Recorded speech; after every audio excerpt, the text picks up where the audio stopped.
Hello बच्चों, let's read this question. The question says, state whether the following is true or false. Para-aminophenol has a higher pKa value than phenol. बच्चों इस question में हमसे कहा गया है कि जो स्टेटमेंट हमें दी है क्या ये सही है या फिर गलत है। तो फर्स्ट ऑफ ऑल हम इस क्वेश्चन में की कंसेप्ट की बात करते हैं, क्योंकि इस क्वेश्चन में पीकेए के बारे में पूछा गया है जो हम एसिडिटी से रिलेट कर सकते हैं। तो यहाँ की कंसेप्ट क्या हो जाएगा, एसिडिटी।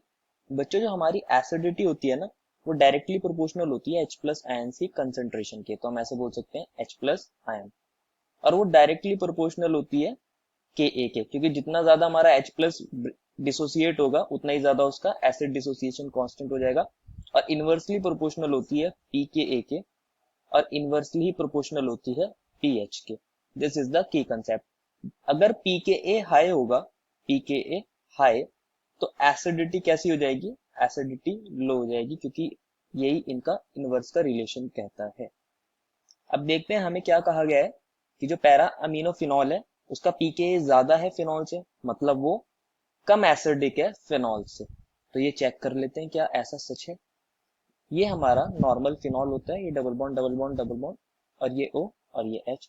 अगर मैं बात करूं पैरा अमीनोफिनॉल की, तो मैं इसको ऐसे लिख सकता हूँ, ये हमारे डबल बॉन्ड्स हैं और ये ऑक्सीजन है और ये H, और यहाँ इसकी पैरा पोजीशन पर अमीनो है, दैट इज NH2।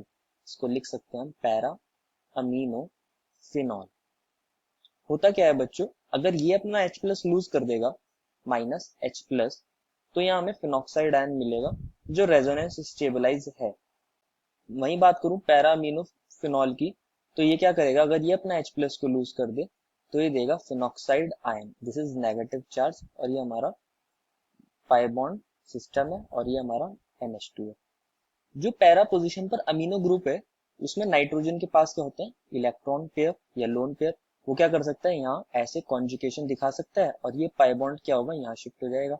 तो हमें क्या देखने को मिलेगा कि ये ऊपर नेगेटिव है, और अगेन यहाँ पे नेगेटिव चार्ज आ रहा है, और ये डबल बॉन्ड्स, और ये हमारा NH2 पॉजिटिव।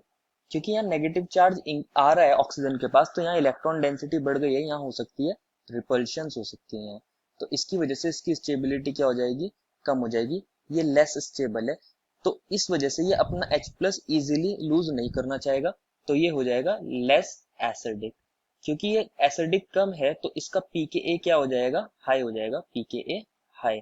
तो क्वेश्चन में हमसे बोला था कि जो पैरामीनोफिनॉल है उसका pKa हाई होता है, तो ये बात सही है। Therefore, the final answer is para-aminophenol has higher pKa value than phenol is true. I hope you understood it well and best of luck.